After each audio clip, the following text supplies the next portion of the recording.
How's it going, everybody? So, as we all hear about this stuff that's going on these days about, um, of course, COVID, and now this Ukraine Russian thing, and this fear about the conflict between the U.S. Engaging with them and kind of having something pop off, and there's like this rising tension. And I'm not too sure about. I don't know about the Cold War and nukes and stuff like that, but that's I mean, I don't want to see him fearmonger, but it's just a whole lot of suggestions I've been seeing. I've been hearing about, and it's been pretty terrifying. And I don't really want to add on to it, but I just want to say for the Christians, um, they people need some hope now. This is I used to wonder how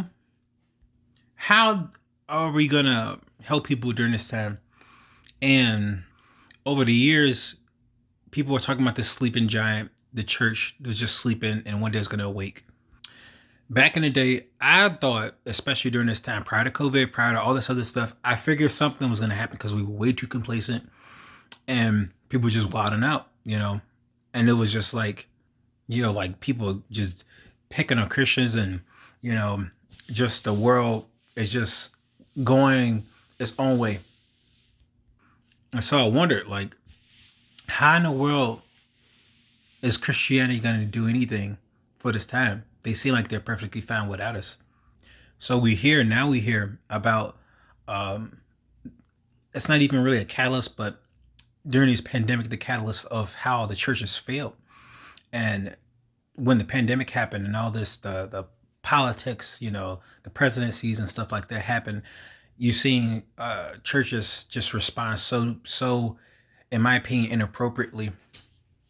This George Floyd thing, the Black Lives Matter protest, the U.S. Capitol riot, just seeing a whole lot of inappropriate actions, lack of compassion, and it hurts me as a Christian, as a Black person, that there just wasn't a lot of like compassion for minorities and stuff like that, and just a whole lot of politics and these just weird bashings.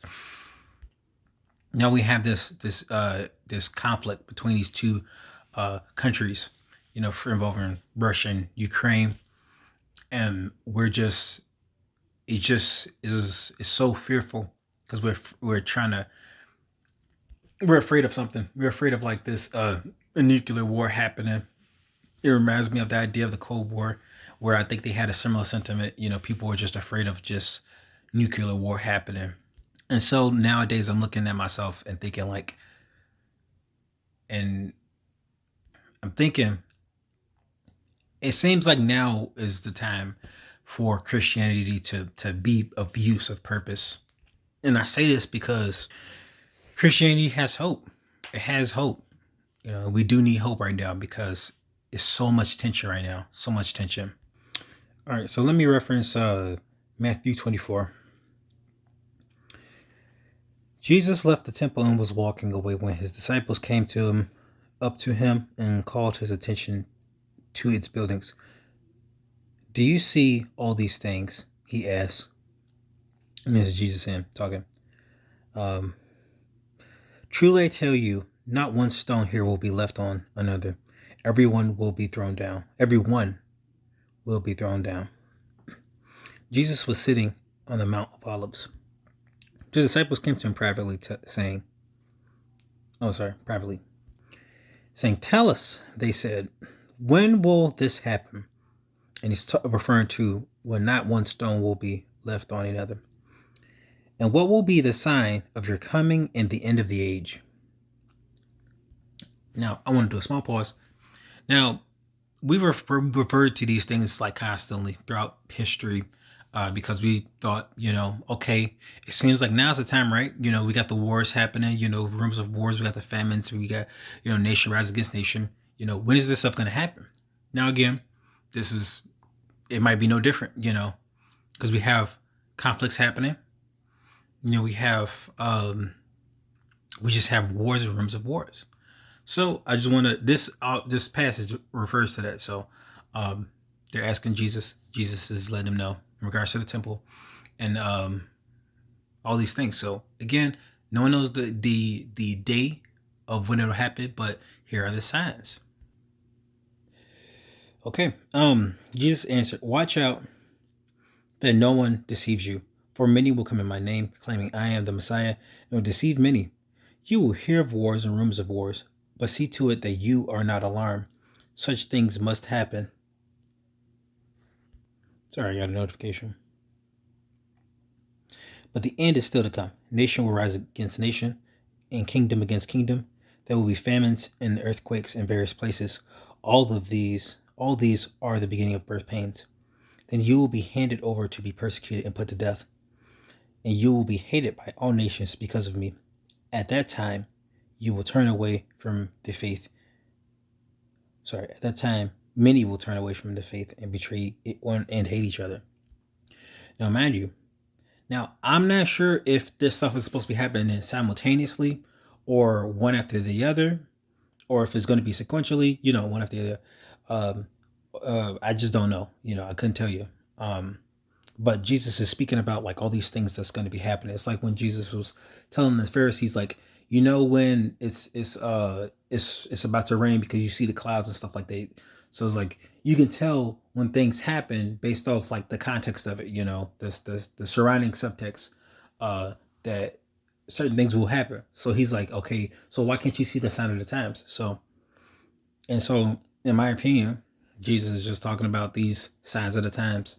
And again, people have made mention of these things because at that time when they referenced them, they were pretty relevant, pretty important to them. So he mentions this, okay? So nation will rise against nation, kingdom against kingdom, and there will be famines and earthquakes in various places. All of these are the beginning of birth pains. Then you will be handed over to be persecuted and put to death, and you will be hated by all nations because of me. At that time, many will turn away from the faith and betray and hate each other. And many false prophets will appear and deceive many people. Because of the increase of wickedness, the love of most will grow cold, but the ones who stand firm to the end will be saved.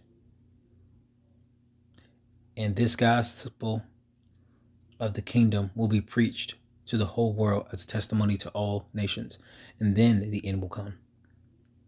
So Jesus says all this crazy stuff will happen. The falling away of Christians will happen. The false prophets will happen. The persecution and killing of Christians will happen. The spreading of the gospel will lastly happen. In addition, and maybe even prior to, the wars and famines and earthquakes will happen, or has happened, or is happening. In addition to the stuff that's happening in Ukraine and Russia, is currently happening. They're currently at war. They're currently battling. And who knows about other things like Boko Haram in parts of Africa, and etc. All this stuff is happening. But then Jesus says eventually the gospel will be preached throughout the world, and then the end will come, and those who endure to the end will be saved, despite being taken over by persecuted and put to death. After the gospel is preached to everybody who can receive the message, then the end will come. My next video is going to be about the second half of this. Actually, it's not even the second half. It's like the first 1/4 of it. But yeah, I'll break that down in another video. But yeah. Hope, guys.